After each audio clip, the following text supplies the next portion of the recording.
Programme میں یہاں پہ بات کریں گے ایک نئی تاریخ رقم ہونے کا، اور وہ ہے خلا میں سب سے دور جانے کا مشن۔ آرٹمس مشن جو ہے وہ چاند کے گرد چکر لگا کر زمین کی طرف واپس لوٹ رہا ہے۔ کئی لحاظ سے تاریخی مشن ہے یہ۔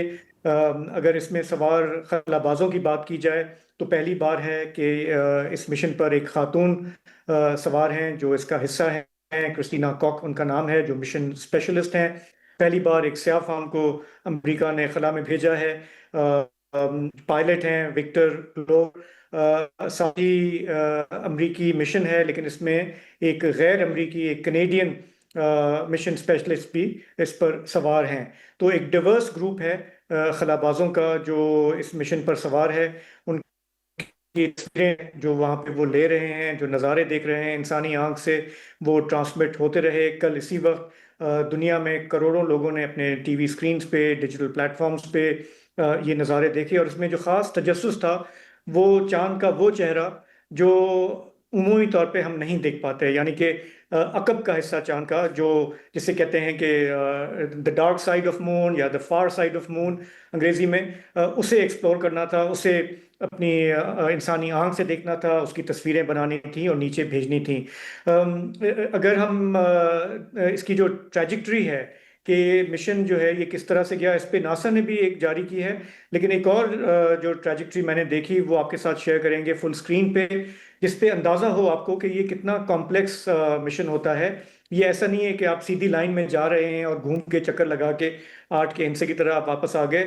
Constantly there are too many moving parts. زمین اپنے مدار میں گھوم رہی ہے، چاند اپنے مدار میں گھوم رہا ہے، اور اس میں ایک انارمس اماؤنٹ آف میتھمیٹکس چاہیے ہوتی ہے to chart the course and the ٹریجکٹری۔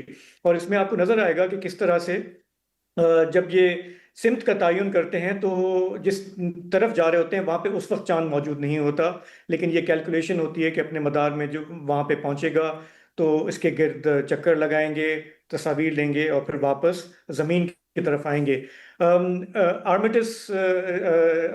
آرٹمس جو نام ہے اس کے حوالے سے کافی لوگ سوال کر رہے تھے کہ یہ کیا نام ہے، تو بریفلی گریک میتھولوجی میں اس کا ذکر ہے۔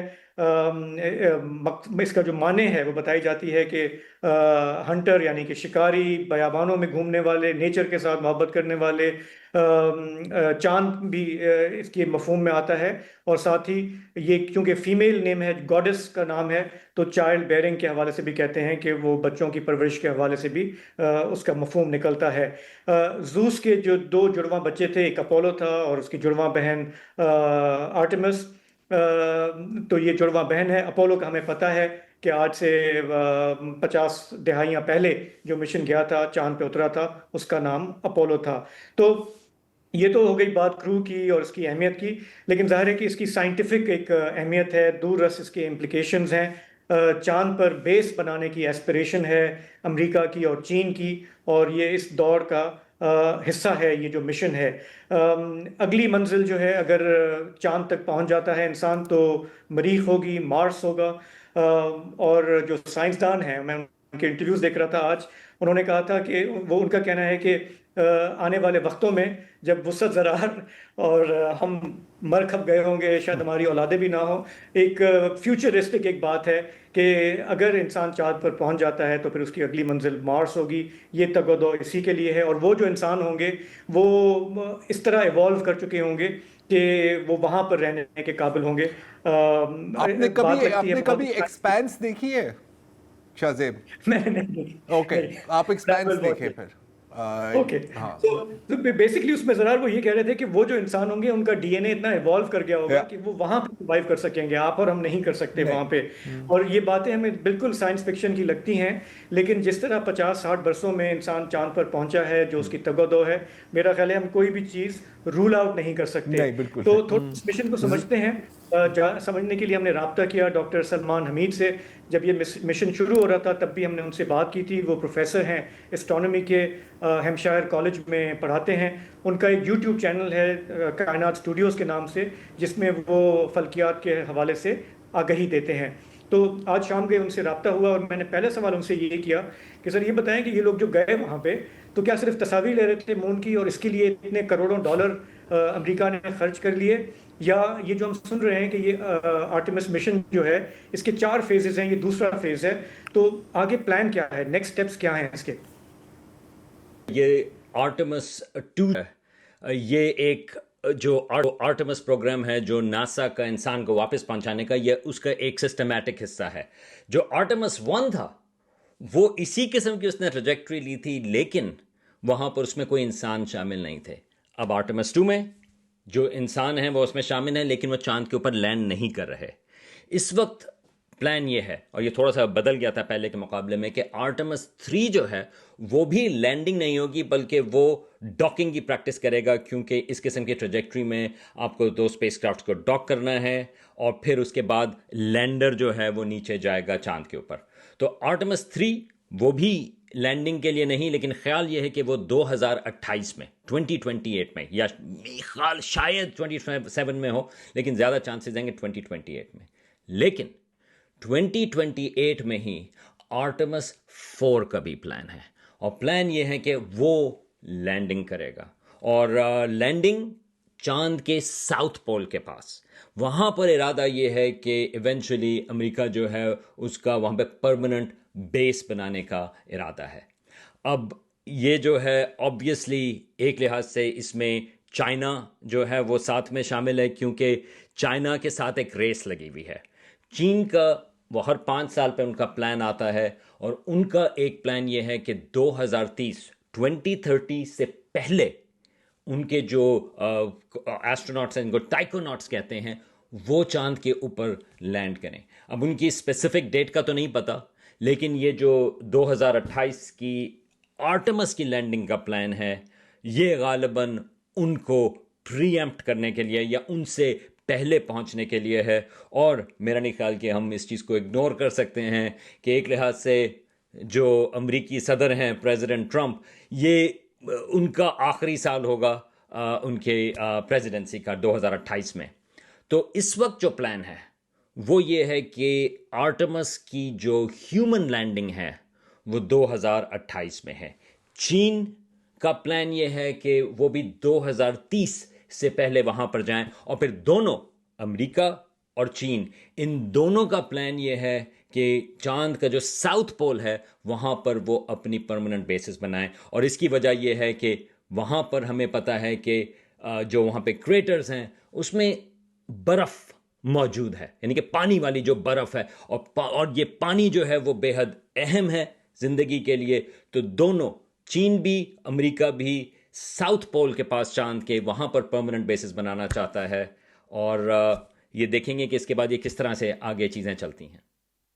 اچھا، یہ ریس ہے امریکہ کی اور چین کی فی الحال، لیکن زمین پہ ہم نے دیکھا ہے کہ جب یہ بڑے بڑے ملک جو ہے یہ تگ و دو کر رہے ہوتے ہیں، تو ہم نے دیکھا ہے جس کی لاٹھی اس کی بھینس، جہاں پہ قبضہ ہو گیا، طاقتور پہنچ گیا، وہ کہتا ہے جی میری زمین ہے۔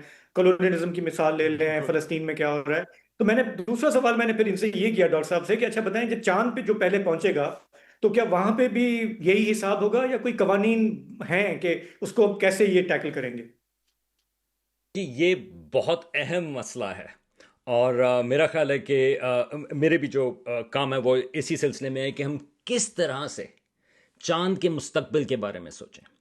تو ابھی جس طرح سے زمین کے اوپر ذکر ہے کہ جس کی لاٹھی اس کی بھینس، یہاں پر تو اس قسم کی چیزیں ہو جاتی ہیں، لیکن چاند پر کس لاز کے حساب سے ہم کام کر سکتے ہیں؟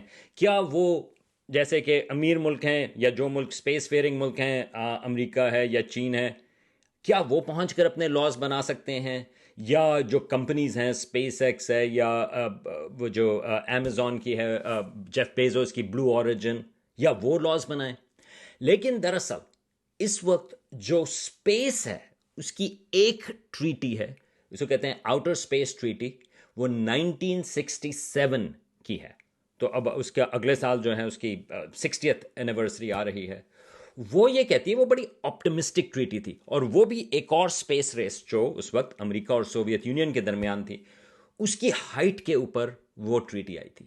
لیکن اس ٹریٹی کا جو مین چیز ہے وہ یہ ہے کہ آپ اسپیس میں جو ہیونلی باڈیز ہیں، چاند، ایسٹرائڈز یا مریخ یا کوئی بھی چیز، اس کو کوئی کنٹری، کوئی نیشن وہ اون نہیں کر سکتی، رائٹ؟ وہ اس کی جو ہے وہ اس سے پروفٹ نہیں، جو چیز ہے اس کے اوپر وہ یہ نہیں کہہ سکتی کہ وہ ہماری مملکت ہے۔